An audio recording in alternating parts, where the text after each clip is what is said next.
నమస్తే, welcome to our channel. నేను అంకిత. Triple గురించి హాట్ టాపిక్గా నడుస్తుంది ఆంధ్రప్రదేశ్లో. అయితే అసలు ఆయనకి ఏ పదవి దక్కబోతుంది, ఆయన అసలు అనుకున్న పదవి ఆయనకి రాబోతుందా లేదా అన్న మరిన్ని విషయాలు చర్చించడానికి నాతో పాటు senior journalist CS Rao sir here with us. ఆయన అడిగి మరిన్ని విషయాలు తెలుసుకుందాం. Hi sir. హలో సార్, ఇప్పుడు చూసుకుంటే ఏపీలో ఎక్కువగా త్రిపుల్ గురించి హాట్ టాపిక్గా నడుస్తుంది. సో అసలు ఆయనకి ఏ పదవి రాబోతుంది, ఆయన అనుకున్న పదవి ఆయనకి వస్తుందా? ఒకటి రఘురామకృష్ణరాజు త్రిపుల్ ఆర్గా ఫేమస్ అయ్యారు ఆయన. రఘురామకృష్ణరాజు గారికి ఏ పదవి వస్తుంది, ఆయనకి అసలు పదవి ఇస్తారా ఇవ్వరా, ఇస్తే ఏ పదవి ఇస్తారు, దీని మీద రకరకాలుగా ఇప్పుడు కాదు ప్రభుత్వం ఏర్పాటైనటువంటి తొలి రోజు నుంచే ఆ చర్చ జరుగుతుంది. అసలు రిజల్ట్ వచ్చిన రోజు నుంచి రఘురామకృష్ణరాజు స్పీకర్ అని చెప్పేసి డిక్లేర్ చేసేసారు ప్రజలు. సోషల్ మీడియా డిక్లేర్ చేసేసింది. ఆ తర్వాత స్పీకర్ ఎంపిక అయ్యన్న పాత్రుడికి ఇచ్చేసారు స్పీకర్గా.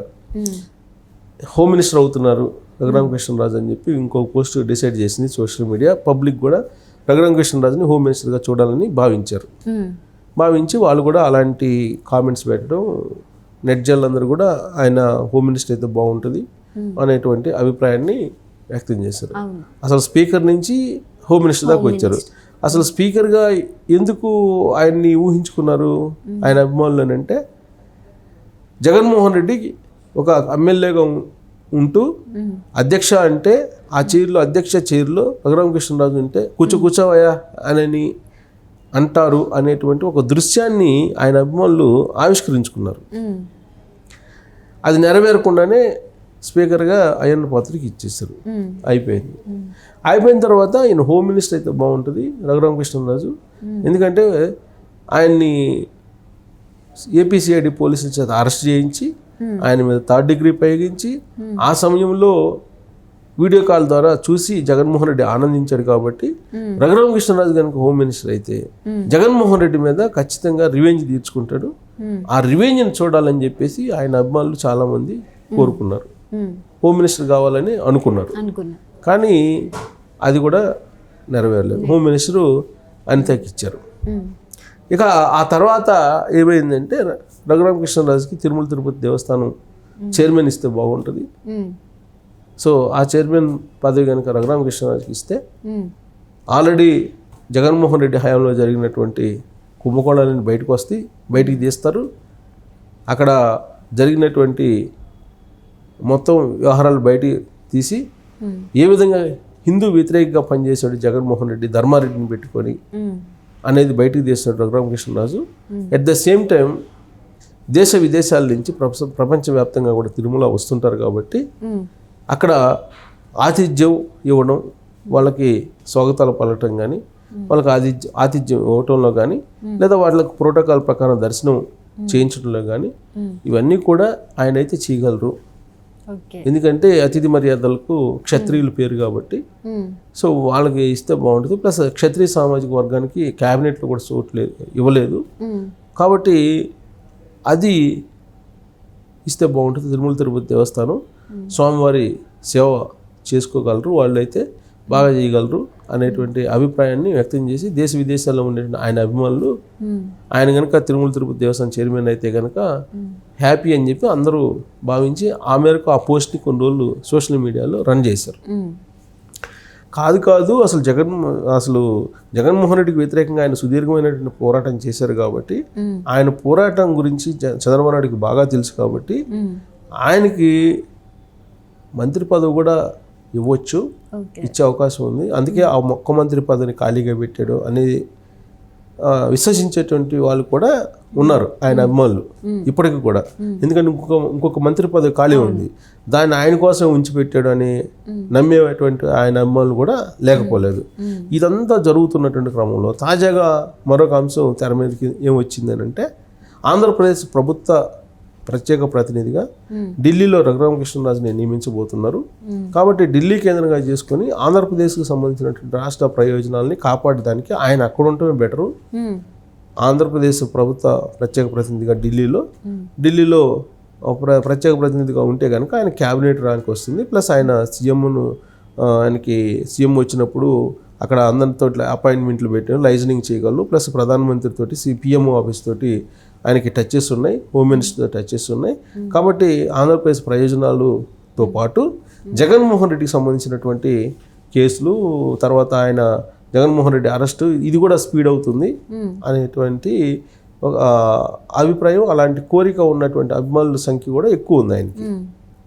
సో ఫైనల్గా ఇప్పుడు తాజాగా ఆయనకి ప్రభుత్వ ప్రత్యేక ప్రతినిధి ఢిల్లీ ఏపీ ప్రత్యేక ప్రతినిధి అనేటువంటి ఒక పోస్టు ఆయనకి ఇవ్వబోతున్నారు అనేది ఇప్పుడు తాజాగా సోషల్ మీడియా ఇస్తున్నటువంటి పోస్ట్ ఆయనకి.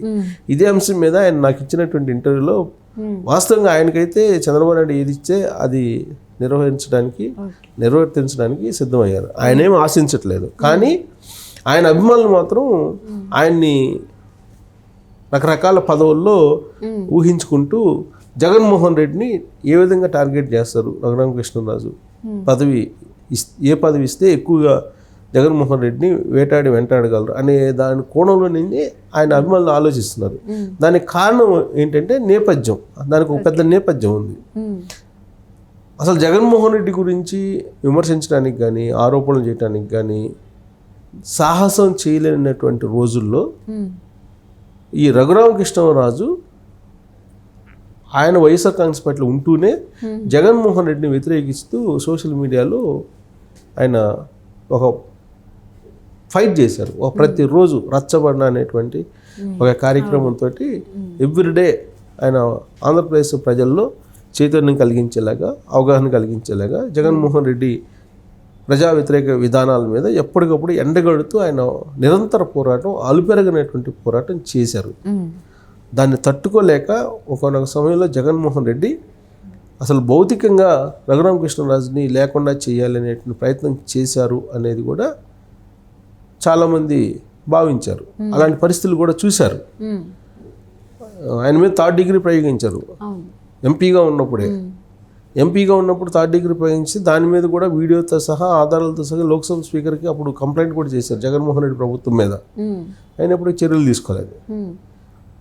అసలు ఆ అరెస్టు దానికి సంబంధించి ఆ 3rd డిగ్రీ ప్రయోగించడం మీద ఇప్పుడు ప్రభుత్వం మారిన తర్వాత ఆయన గుంటూరులో పోలీస్ స్టేషన్లో కంప్లైంట్ చేశారు. కానీ ఆ కంప్లైంట్ ఇప్పటికి కూడా రిజిస్టర్ చేయలేదు ఇప్పుడు ఉన్నటువంటి ప్రభుత్వం కూడా. సో దాంతో ఇప్పుడు ఆయన అభిమానులు ఇప్పుడు అసలు రఘురామకృష్ణరాజు విషయంలో ఏం జరుగుతుంది అనే దాని మీద క్యూరియాసిటీగా ప్రపంచవ్యాప్తంగా ఉన్నటువంటి ఆయన అభిమానులు చూస్తూ ఉన్నారు. అందుకే మిగిలిన ఏ లీడర్ గురించి చర్చించుకోనంతగా రఘురామకృష్ణరాజు పదవి గురించి చర్చించుకుంటున్నారు. సో కాబట్టి ఈ చర్చకు పులి స్టాప్ పడాలంటే చంద్రబాబు నాయుడు ఇమీడియట్గా రఘురామకృష్ణని పిలిచి ఏదో ఒక పదవి, ఆయన తిరుమల తిరుపతి దేవస్థానం చైర్మన్ పదవి ఇస్తారా, లేదంటే ఢిల్లీ ఏపీ ప్రత్యేక ప్రతినిధిగా ఇస్తారా, ఏమిస్తారా అనేది క్యూరియాసిటీకి ఎదురు చూస్తున్నారు. సో దానికి ఆ క్యూరియాసిటీకి ఎండ్ కార్డు పడాలంటే ఖచ్చితంగా ఆయనకి ఏదో పదవి ఇవ్వాలనేది ప్రపంచవ్యాప్తంగా ఆయన అభిమానులు ఎదురు చూస్తున్నటువంటి పరిస్థితి. సో కాబట్టి ఇప్పుడు లేటెస్ట్గా ఢిల్లీ ఏపీ ప్రత్యేక ప్రతినిధి అనేది తీసుకొచ్చారు కాబట్టి బహుశా అదైనా న్యాయం చేయగలరు, లేదా తిరుమల తిరుపతి దేవస్థానం చైర్మన్ పదవి అయినా న్యాయం చేయగలరు. ఆయనకి ఆ క్యాపబిలిటీస్ ఉన్నాయి. కాబట్టి ఆయన్ని ఏం చేస్తారు అనేది మనం కూడా ప్రపంచవ్యాప్తంగా ఆయనకు ఉన్నట్టు అభిమానులలాగానే చూస్తూ ఉండాల్సిందే. దానికి చంద్రబాబు నాయుడు సమాధానం చెప్పాలి. Okay right, thank you sir. Thank you.